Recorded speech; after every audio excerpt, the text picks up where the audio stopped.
प्रकरणावरून सध्या राजकारण चांगलंच तापलंय। काय नेमक्या पडसाद उमटतायत पाहूयात टॉप 9 घडामोडींमधून। विधानसभेत अनेक सदस्यांनी खरात प्रकरणामध्ये काही गोष्टी सांगितल्यात। सदस्यांनी या सगळ्याचे पुरावे शासनाला द्यावेत जेणेकरून खरातला कठोर शिक्षा करता येईल। फडणवीसांचा सभागृहात भाष्य। फडणवीसांना मुख्यमंत्री पदावरून हटवण्यासाठी भोंदू खरातकडे काही लोकांनी पूजा घातली। जितेंद्र आव्हाडांचा स्फोटक दावा, तर या दाव्यानं खळबळ। खरातकडून पत्रकार बाळू तुपेंची पहिली हत्या। जितेंद्र आव्हाडांचा गंभीर आरोप, तर खरातला 24 तास कॅमेऱ्याच्या निगराणीखाली ठेवा अन्यथा पुरावे नष्ट होतील। आव्हाडांची विधानसभेत मागणी। पुरावा संपवण्यासाठी खरातचा एन्काउंटर होईल, वडेट्टीवारांचा दावा। तर या प्रकरणातील पेनड्राईव्ह समोर आला तर 2 ते 3 मंत्र्यांची विकेट जाईल, वडेट्टीवारांचा दावा। जुना जादूटोणा या ठिकाणी करून प्रश्न सुटले असते तर ट्रम्पचा ऍडवायझर आपण खरातलाच नेमलं असतं। मात्र अंधश्रद्धेमध्ये माणूस विवेक कसा हरवतो ते या प्रकरणावरून दिसलं। मुख्यमंत्री फडणवीसांचा सभागृहात खरात प्रकरणावरून भाष्य। आपल्याला माहिती आहे, जादूटोणा करून जर समस्या संपल्या असत्या तर या भोंदू खरातला आपण ट्रम्पचाच ऍडवायझर नेमला असता। हे सुरक्षा सल्लागार म्हणून हे सगळेच विषय त्या ठिकाणी संपले असते। मंत्री चंद्रकांत पाटलांचे भोंदू खरात सोबतचे जवळचे संबंध। मुख्यमंत्री होण्यासाठी खरातकडून अघोरी पूजा केल्याची माहिती। हर्षवर्धन चपकाळ यांचा पाटलांवर निशाणा, तर खरातच्या ईशान्येश्वर देवस्थानाला चंद्रकांत पाटलांकडून 1.5 कोटींच्या विकास कामांना मंजुरी। धंगेकरांचाही आरोप, चंद्रकांत पाटलांच्या राजीनाम्याचीही धंगेकरांकडून मागणी। त्यांचाही राजीनामा किंवा त्यांना ज्या पदावर होते त्या पदावरनं काढण्याचं काम मुख्यमंत्री करतील असा माझा विश्वास आहे। भोंदू अशोक खरात बाबत प्रश्न विचारताच मंत्री जयकुमार रावल यांचा काढता पाय। तत्कालीन पर्यटन मंत्री असताना रावलांकडून खरातच्या मंदिरासाठी 1.5 कोटींचा निधी मंजूर। प्रश्न विचारताच रावल उत्तर न देताच निघून गेले।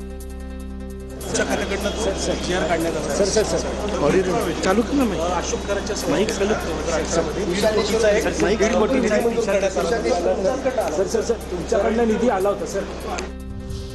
भोंदू बाबा खरातच्या मुलीच्या लग्नात जयंत पाटलांनी हजेरी लावली होती। जयंत पाटलांसह आमदार दिलीप बनकर, माजी विभागीय महसूल आयुक्त राधाकृष्ण गमे यांचाही फोटो समोर। तर सुनील तटकरे, केसरकरांपाठोपाठ आता जयंत पाटलांचाही फोटो समोर।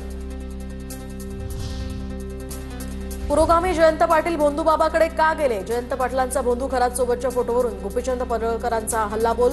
जयंत पाटलांनी खरातकडे रक्तानं अंघोळ केल्याचाही खळबळजनक दावा। रक्ताची आंघोळ केल्या मोठा आरोप तुमच्या। आरोप नाही, खरं आहे, चौकशी करा। तू कशाला जातोय तिथं? तो पुरोगामी आहे, तो पुरोगामी आहे ना, मग तिथं काय तुझं काम होतं भोंदू बाबाकडं?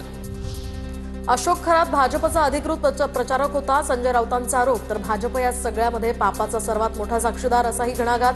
राऊत नाशिकचे संपर्क प्रमुख होते, त्यांच्या दबावाखाली भोंदू बाबाच्या मंदिराला पाणी देण्याचा निर्णय। भाजपचे प्रवक्ते नवनाथ बन यांचा पलटवार। भारतीय जनता पक्षच या पापाचा सगळ्यात मोठा भागीदार। या सगळ्यामध्ये आपल्या लोकांचाही तितकाच वाटा होता। हे जेव्हा मुख्यमंत्री स्वीकारतील तेव्हा त्यांना मी म्हणेन की तुम्ही निष्पक्षपणे काम करा। संजय राऊत हे नाशिकचे संपर्क मंत्री होते आणि त्यातूनच खरात यांच्या आश्रमाला पाणी पुरवठा झाला पाहिजे यासाठी जनाब संजय राऊत यांनी प्रयत्न केलेले दिसतायत। सध्या ब्लॅक मॅजिक आणि दादांचा घात यावरून तर्कवितर्क लढवले जात आहेत। काय नेमक्या घडामोडी, काय कुणी आरोप प्रत्यारोप केलेत पाहूयात टॉप 9 बातम्यांमधून। आकाश पाताळ एक करू, या प्रकरणामध्ये कुणाचाही बाप असेल तरी शोधून काढू। अजित पवारांच्या अपघातावरून मुख्यमंत्री देवेंद्र फडणवीसांकडून कारवाईचं आश्वासन।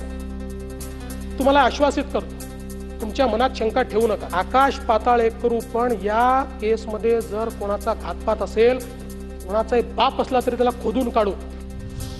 एडीआर झाला तरी एफआयआर करता येतो, रोहित पवारांचं मुख्यमंत्र्यांना उत्तर। तर राहुल गांधींनी कर्नाटकचं नाव घेतलं नाही, जिथे न्याय मिळेल तिथे जा असं सांगितलं। रोहित पवारांचं स्पष्टीकरण। राहुल गांधीजींना भेटल्यानंतर तिथं डिटेलमध्ये चर्चा झाली। चर्चा होत असताना एफआयआर हा महाराष्ट्रात घेतला जात नाही असं मी त्या ठिकाणी बोलून गेलो। ते बोलत असताना त्यांनी फक्त एवढंच सांगितलं होतं की जहाँ पे न्याय मिलेगा वहां पे जाके आप एफआयआर करो। त्यांनी कुठल्याही राज्याचं नाव घेतलेलं नाही। कर्नाटककडून महाराष्ट्राची मानहानी करण्याचा प्रयत्न, दादांच्या अपघाताचा कर्नाटकात गुन्हा दाखल होणं बेकायदेशीर। 0 एफआयआर वरून मुख्यमंत्री फडणवीसांचा संताप। सांगायला पाहिजे, कुठल्या तरी दबावाखाली इन्व्हेस्टिगेशन चाललंय, अशा प्रकारे महाराष्ट्राची मानहानी व्हावी म्हणून कर्नाटकने हा रजिस्टर केलाय. कर्नाटक मधल्या पोलीस स्टेशनने तुम्हाला हे सांगायला पाहिजे होतं की या ठिकाणी 0 FIR ची केस नाही आहे. अजित पवारांच्या विमान अपघातासंदर्भातील कर्नाटकमधील बंगळुरू शहरात 0 FIR नोंद तर दाखल केलेला गुन्हा कर्नाटक पोलिसांकडून महाराष्ट्र पोलिसांकडे वर्ग. दादांच्या अपघाताच्या 18व्या दिवशी तटकरे पटेलांचा पक्षासंदर्भातील नियम बदलण्यासंदर्भात आयोगाला पत्र. रोहित पवारांचा मोठा खुलासा. सुनेत्रा पवारांना याची माहिती नसताना आयोगाला पत्र. सुनेत्रा काकींनी काळजी घ्यावी, रोहित पवारांचा सल्ला. काकींना आता ह्या सगळ्या गोष्टी नवीन असल्यामुळे काकींचा जे काही नवीनपणाचा फायदा हा तिथे असणारे मोठे नेते म्हणजे प्रफुल्ल पटेल, सुनील तटकरे हे त्या ठिकाणी घेतात असं आपल्याला म्हणावं लागेल.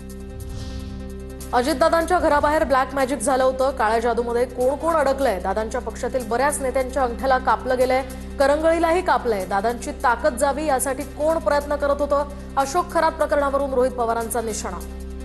नाशिकचाच जो बोंधू बाबा आहे त्या माध्यमातून दादांच्या घराबाहेर तिथं काळी जादू करण्याचा प्रयत्न नाही तर पूजा करण्याचा प्रयत्न त्या ठिकाणी होतो.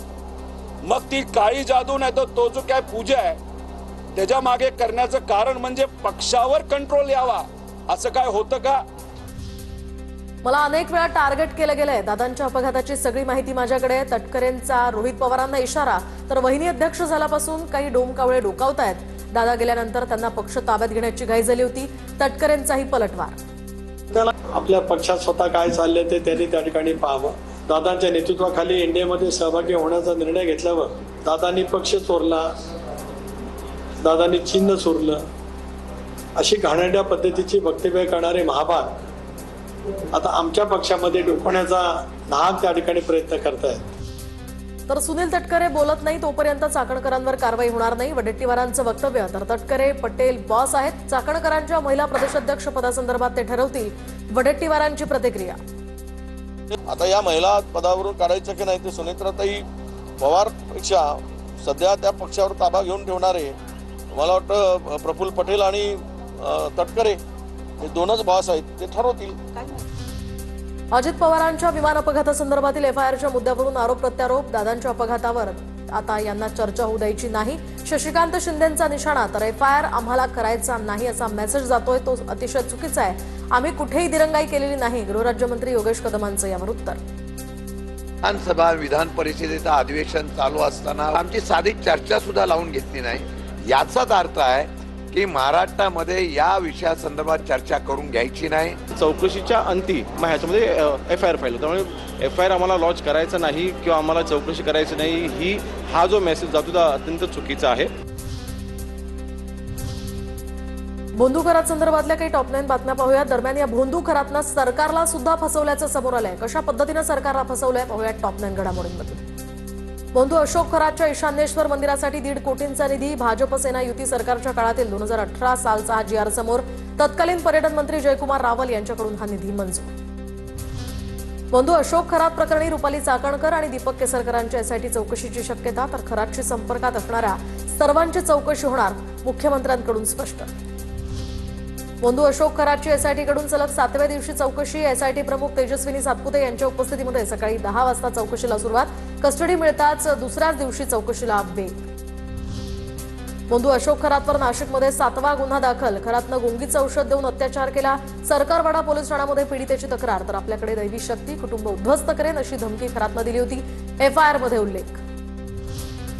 अंकशास्त्र तज्ज्ञ म्हणून घेणारा अशोक खरात 10वीत गणितासह 2 विषयात नापास. 10वीमध्ये केवळ 35.86% असल्याचं उघड. शाळेच्या नोंदीमध्ये लक्ष्मण एकनाथ खरात असं त्याचं नाव.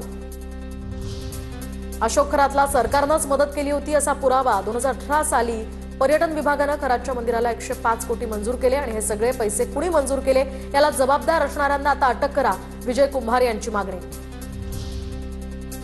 रुपाली चाकणकरांविरोधात राष्ट्रवादीच्या महिला संघटनेमध्ये तीव्र नाराजी. चाकणकरांना महिला प्रदेशाध्यक्ष पदावरून हटवा. नाशिकच्या पदाधिकाऱ्यांचा सुनेत्रा पवारांना या ठिकाणी पत्राद्वारे त्यांची मागणी. भोंदू खरातचं इगतपुरी तालुक्यामध्ये कनेक्शन असल्याचा संशय. विशेष तपास पथकाकडून चौकशी. खरातला गंडेदोरे अंगठ्या पुरवणारा तांत्रिक फरार. मोबाईलही बंद असल्याची माहिती. भोंदू अशोक खरात प्रकरणी पहिला अधिकारी अडचणीत. खरातच्या पत्नीसोबत SRAच्या अधिकाऱ्याच्या पत्नीचा आर्थिक व्यवहार. अधिकारी अभिजित भांडे पाटील पुन्हा महसूल विभाग मंत्रालयामध्ये रुजू, प्रतिनियुक्ती एकतर्फी रद्द. एकूणच या भोंदू खराचा भंपकपणा समोर आलेला आहे. काय काय नेमक्या घडामोडी घडतायत पाहूयात. भोंदू खराची 9 तासांपासून एसआयटी कडून चौकशी सुरू. एसआयटी प्रमुख तेजस्वी सातपुते यांच्या उपस्थितीमध्ये गोपनीय ठिकाणी भोंदू खराची एसआयटी चौकशी. तर नाशिकच्या सरकारवाडा पोलीस ठाण्यामध्ये असलेले 9 गुन्हे एसआयटीकडे वर्ग. खराडच्या इगतपुरीमधील फार्म हाऊस समोर 17 एकर आंब्याची बाग, बागेमध्ये असणाऱ्या विहिरीचा खराडकडून अघोरी पूजेसाठी वापर. पूजेदरम्यान रिमोटवर चालणाऱ्या नागाचं दर्शन भक्तांना तो घडवून आणायचा. अशोक खराडच्या ईशान्येश्वर मंदिराचं 2010 मध्ये लोकार्पण. तर मंदिरामध्ये अनेक राजकारणी आणि बड्या लोकांकडून पूजा. श्री सिद्धक्षेत्र ईशान्येश्वर अशी मंदिराची ओळख. भोंदू खराडच्या ईशान्येश्वर मंदिराच्या उजव्या बाजूला 3 अग्निकुंड, तर होम आणि विविध धार्मिक विधींसाठी वापरण्यात आलेले हे अग्निकुंड आहेत. अर्धवट जळालेले नारळ, होम हवनासाठी लागणारं साहित्य जळालेल्या अवस्थेत अग्निकुंडामध्ये विविध धार्मिक आणि अघोरी पूजा करत असल्याची शक्यता. दरम्यान या प्रकरणामध्ये नवनवीन माहिती वारंवार समोर येते. शिर्डीमध्ये अशोक खराडच्या आणखी एका मालमत्तेचा खुलासा. तर काकडी शिवारामध्ये विमानतळाजवळ 5 एकर प्लॉट खरेदी. विमानतळावर जाताना प्लॉट आवडला आणि खरातनं ऑफर दिली. जमीन विक्रेते विजय कोते यांच्याकडून खुलासा. जादूटोणाविरोधी कायदा अधिक प्रभावी करावा. अंधश्रद्धा निर्मूलन समितीचे माजी अध्यक्ष अविनाश पाटलांची मागणी. धर्मांध संघटना नेत्यांकडून जादूटोणाविरोधी शासकीय समिती रद्द करण्याचा घाट. अविनाश पाटलांचा आरोप. भोंदू खराचं इगतपुरी तालुक्यामध्ये कनेक्शन असल्याचा संशय. नांदगाव बुद्रुकमधील स्थानिक भोंदू बाबाच्या घरी या ठिकाणी नेहमी जायचा. खराच्या अटकेनंतर लोकल भोंदू बाबा फरार झाल्याचीही चर्चा. सोलापुरात भोंदू बाबा अशोक खराच्या विरोधात मनसे आक्रमक. खरात विरोधात मनसेकडून जोरदार निदर्शनं. खराच्या प्रतिमेला शेण खाऊ घालत निषेध. वन्यजीव संरक्षण कायद्याअंतर्गत भोंदू खरातवर कारवाई. दरम्यान अंधश्रद्धा निर्मूलन समितीचे राज्य कार्यवाहक कृष्णा चांदगुडे यांची ही मागणी. वन्यजीवांची तस्करी करून त्याचा जादूटोण्यासाठी वापर होत असल्याचाही संशय.